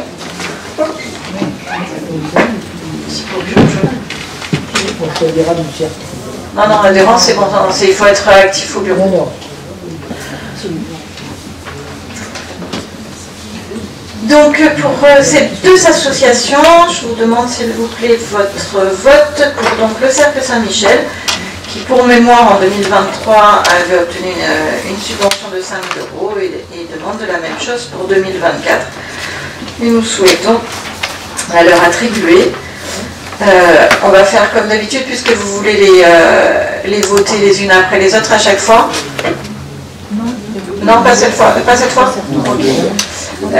Et ensuite, il y a l'AFM Téléthon. Vous savez que, en fait, le Téléthon, nous avons cette année les élus en charge du handicap, notamment Rodolphe et Nathalie, ainsi que Marielle pour la culture, ont souhaité proposer pour le Téléthon un concert. Et donc il s'agit de la réversion des recettes du spectacle qui a été donnée pour cette noble cause. Voilà, donc on reverse à l'association AFM Téléthon les 790 € que nous avons récoltés pour les entrées de ce spectacle. Voilà. Donc, est-ce que vous avez des questions? Pas de questions? Qui est contre? Qui s'abstient? Merci beaucoup. Ouais, et donc on passe à la 7e des livres, qui est donc l'adoption des APCP dont on a parlé tout à l'heure. Est-ce que vous avez des questions sur le sujet?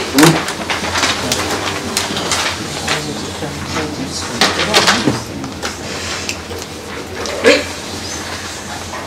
Oui, alors la première, c'est pas vraiment une question, c'est plus une demande, mais c'est vrai qu'on serait intéressé d'avoir ce document, mais sur la durée du mandat, puisqu'effectivement, en fonction des années, là on voit les AP version initiale, mais il serait intéressant de voir sur chaque année du mandat, sur une période un petit peu plus longue, pour voir comment est-ce que les choses s'organisent. Et deuxièmement, pour les opérations qui sont clôturées, enfin ou quasiment clôturées, hein, je pense à Bastille Vitalis par exemple, où il resterait 17 000 là, sur 2025, ou la maison du Pélage. Le financement, hein, je l'évoquais tout à l'heure sur le projet d'école de la Barre, 80% de financement sous forme de subvention.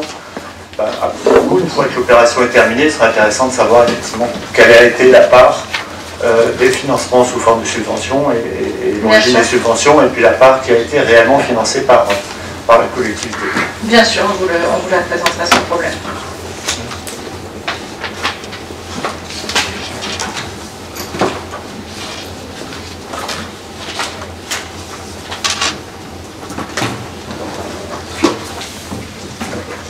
Et dans la même idée, pour compléter la demande de Christophe, c'est vrai qu'un bilan du projet avec le budget initial prévu et puis finalement ce qui a été réellement dépensé sur des grosses opérations comme ça, je pense que c'est des retours d'expérience intéressants que probablement vous faites, mais qu'on aimerait bien partager aussi. Pas de souci. Sinon, quelques remarques, questions et surtout remarques là, sur l'évolution de ces AP. En fait, on constate de grosses augmentations sur pas mal de projets.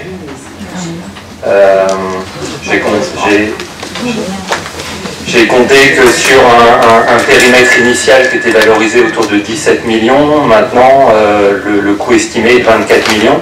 Donc pas loin de 40% d'augmentation. Donc j'imagine qu'il y a plein de raisons, que si on améliore la qualité du projet, c'est une bonne chose. Il y a une partie qui doit être plus subie avec de l'inflation sur les coûts des matériaux. Est-ce qu'il y a une partie par rapport à la gestion de projet ou du contrôle qu'on pourrait améliorer? Ça, je ne sais pas, je vous laisse en juger. Donc voilà, peut-être votre avis sur le fait que les 17 millions initiaux sont devenus maintenant 24 millions, et ce qui nous oblige à abandonner du coup un certain nombre d'autres sujets. Alors pour l'instant, je n'ai pas connaissance d'abandon de projet. Je ne sais pas si vous les connaissez, vous, les abandons de projet. On l'a fait, on les voit. Mais on n'a pas sur les 6 ans de l'AP, évidemment. Voilà. On n'en a pas beaucoup abandonné des projets, en tout cas si on en a décalé, ça n'était pas forcément financier. Pour autant, et on le vit tous, c'est effectivement l'augmentation absolument énorme, à la fois des coûts des travaux, à la fois des coûts des matériaux, à la fois de la durée du temps de travaux, et le gros problème dont je pense qu'on mourra en France, c'est les normes. Voilà. Et ces normes, pour y répondre, on est dans l'obligation de faire des études, et des études, et encore des études. Et on paye ça des sommes absolument ubuesques. Et on arrive à des montants, et quand on vous présentera les projets de manière globale quand ils sont terminés, vous ferez la même constatation, j'en suis sûre, qui est absolument... comment je peux dire si je veux pas être vulgaire, c'est absolument honteux. Le nombre d'études qu'on nous demande, et vous verrez notamment pour la maison du Bel Âge qui elle porte bien son nom, c'est une maison. Quand on va vous montrer le montant du prix au mètre carré, moi je trouve ça honteux quand on voit l'étang de nos finances publiques d'imposer des normes pareilles aux collectivités territoriales. Voilà pourquoi malheureusement nos projets augmentent de manière énorme. Voilà.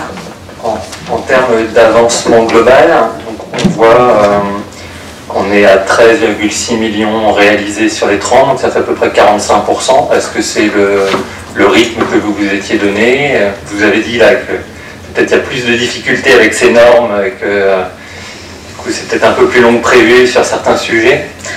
Je sais que vous aimez bien faire des pourcentages, je sais que vous aimez beaucoup ça, mais vous savez, moi je réfléchis pas comme ça. Je réfléchis pas en me disant, bah tiens, on a fait 35% de nos projets. On n'a pas fait 35% de notre programme, loin de là. Là, vous parlez simplement des APCP, et quand on vous présentera le bilan de notre mandat, on est loin d'être à 35% à l'heure d'aujourd'hui. Pour autant, effectivement, sur une école de la Barque qui prend un temps extraordinairement long, dû aussi, je vous rappelle, une obligation légale à laquelle évidemment nous n'échappons pas pour une école, c'est de faire un concours d'architecte qui nous fait prendre déjà 18 mois sur le projet. Et donc c'est la raison pour laquelle quand on arrive en fin de mandat, les mandats ne font que 6 ans, je n'y peux rien, effectivement on a avancé. Après, dire vous avez fait 35%, oui, on a dépensé 35% sur 45, pardon, 45. Non, mais ça me... je trouve ça tellement dommage, et puis c'est tellement pas la réalité du travail qui est fait, c'est tellement pas la réalité de l'avancement, parce que les chiffres c'est bien, mais ça fait pas tout. Et derrière des chiffres, il y a plein de choses. Et surtout, derrière des hommes, vous pouvez mettre des chiffres, mais c'est derrière le travail des personnes qui est le plus important. Et moi, je ne réduirai pas le travail à la fois des élus et de nos agents à 45% sur 6 ans de ce qu'on devait faire. Parce qu'on en est à la 5e année. Donc merci de les respecter. Ça me semble pas du tout, ça me semble pas manquer de respect que d'être très factuel et de... oui, mais c'est trop, oui, mais justement, c'est pas que du factuel, pas que du factuel la vie. Il y a aussi l'humain derrière. Pensez-y. Bon, je ne vais pas répondre à ça, c'est tout à fait hors sujet. Mais nous, c'est la seule vue qu'on a sur les projets, c'est via ces discussions budgétaires. Faites-nous des revues de projets, présentez-nous les avancements, autres que uniquement financiers. Vous ne voyez pas que ça, enfin, vous visez à Fugio quand même, l'office de tourisme dans l'hôtel de ville, vous le voyez quand même, vous voyez comment il est. Je n'ai jamais vu de planning de projet qui me disent, bah voilà où on en est, l'avancement qu'on a fait là-dessus. Donc la seule façon pour moi de voir l'évolution des projets, c'est dans ces dépenses. Très bien, parfait. Très bien, bah, moi je vous dis mon sentiment. Voilà, on n'a pas le même. Moi, ça n'avait rien de sentimental, c'était très factuel, il n'y avait aucun sentiment dans... oui, je sais, c'est bien ce que je reproche. Bon. Allez, mais puisque maintenant on est sur ce sujet, que vous êtes très, très contente de mes questions, je vais revenir à mon sujet préféré qui est les dépenses de voirie. Oui. Bon, avec un pourcentage à nouveau, vous allez être très enchanté. Mais donc, pas de problème. On constate que ça représentait 21% des AP initialement, et que maintenant avec l'avancement on est à 45% du réalisé. Donc le poids de ces sujets a beaucoup gonflé dans le réalisé par rapport à l'ambition globale. Donc je comprends que ce sont des projets qui vont plus vite certainement, et donc ça peut expliquer pourquoi on est à une bosse maintenant. Maintenant, ce que j'espère, c'est qu'on a une bosse et que ça va pouvoir redescendre et que les autres projets vont avancer plus vite dans cette deuxième partie pour rééquilibrer et qu'on n'ait pas... Pardon, j'ai pas entendu. Non, mais je disais bien sûr, nous aussi, on espère que les autres projets vont à avancer aussi vite que ce que l'on voudrait. Donc, voilà, ce bête constat qu'il y a aujourd'hui, ce sont plutôt ces projets qui ont avancé, ce qu'on vous faisait remarquer. Parce qu'il n'y a pas d'études. Beaucoup moins d'études. Il y a beaucoup moins d'études, il y a beaucoup moins de normes, vous savez bien, et ce que vous venez de dire, ça n'a rien à voir de faire de la voirie ou de monter une école, quoi. Rien à voir. Et c'est pour ça qu'il faut faire attention à ne pas se faire absorber le budget sur ces questions de voirie qui peuvent vite prendre une part très importante dans nos dépenses. Comptez sur nous. Regardez les écoles de la barque, le budget n'a pas été absorbé par la voirie. Sinon, la l'évolution, on a réussi à faire la voirie et à augmenter, parce que les projets, bien souvent, ils sont pas revus à la baisse en termes de qualité. On a fait, l'école de la barque était à 6 millions et là elle est à 8 millions et demi en réel. La voirie n'a rien absorbé. Si. On a fait... Si, maintenant... 45% des 21%. On voit qu'il y a des projets qui étaient dans le périmètre initial qui maintenant sont décalés. Donc ça c'est bien un constat. Mais c'est pas décalé parce que la voirie a absorbé. C'est parce que le timing fait que à un moment donné, plutôt que de ne rien faire, on avance quand même. C'est décalé aussi la voirie, peut-être qu'elle a été prévue plus tard, c'est pas absorbé.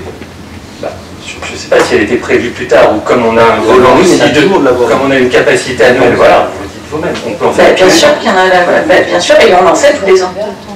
On sait qu'on n'est pas. Vous pourriez nous reprocher si un projet est décalé et que du coup, comme il est décalé, on attend, on se tourne les pouces et on se croise les bras. Ce qui n'est pas le cas. Un projet est décalé dans le temps pour des raisons de normes et de contraintes. Et du coup, plutôt que de ne rien faire, on continue à avancer. Et puis ça s'use aussi. Mais c'est pas absorbé. Enfin, on verra l'impact sur la dette et sur le financement des projets suivants. Mais, sur la dette, la voirie, par rapport à la voirie. La dette c'est un budget d'investissement, la voirie. Ça vient bien prendre dans nos budgets d'investissement.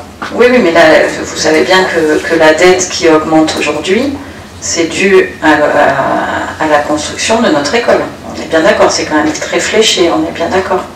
Après, si on transfère le bénéfice du fonctionnement dans l'investissement. Donc si l'investissement, il y a des dépenses, ça prend aussi sur les autres projets. Même si c'est pas fléché en tant que tel, c'est bien. Oui, mais ne venez pas dire qu'on emprunte parce qu'on fait de la voirie. C'est ça que je veux vous faire dire en fait. C'est là où je veux pas que vous alliez quand même.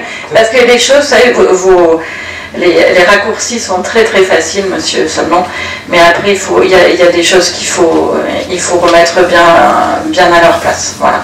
Hein, donc on fait effectivement des emprunts, on emprunte des sommes importantes que l'on avait fait d'ailleurs quand c'est ce qui avait été fait lors de la municipalité qui avait construit l'école de la Roque-Martine. Et c'est la raison pour laquelle, à ce moment-là, la dette avait augmenté. Évidemment, pas faire des gros projets sans emprunter. Mais vous nous reprochiez déjà de faire de la voirie quand on n'empruntait pas. Donc, je vous rassure, on n'emprunte pas pour la voirie. Je ne pense pas qu'on ait dit ça, hein, puisque d'ailleurs, on le sait, il n'y a pas eu d'emprunt, je crois, sur les 4 dernières années. Absolument. C'est bien parce qu'un certain nombre de projets qui auraient peut-être pu démarrer plus tôt ont été décalés dans le temps. Donc pas de projet, pas d'emprunt.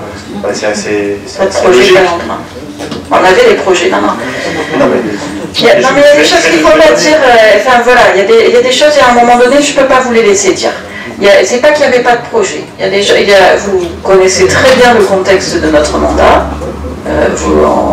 On l'a vécu ensemble. Je vous rappelle 2020.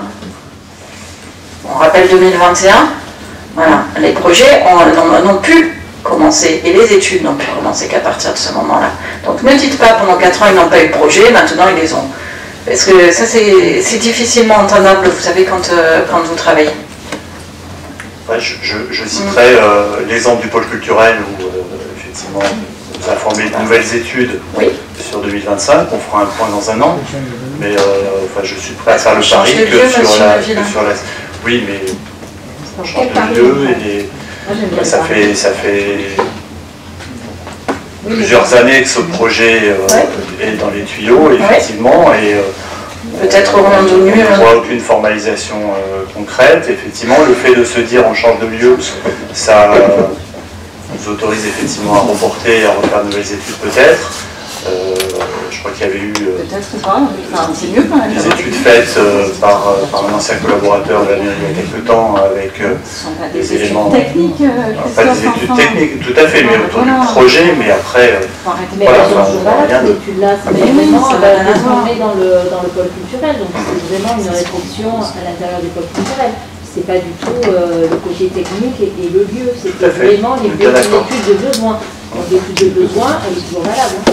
Donc même quand on s'est fait aider du cabinet, je ne sais plus comment il s'appelle, c'est toujours valable ces études-là.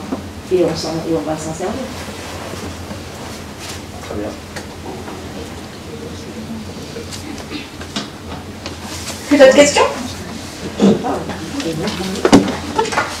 Eh bien, donc on passe au vote. Qui est contre? Qui s'abstient?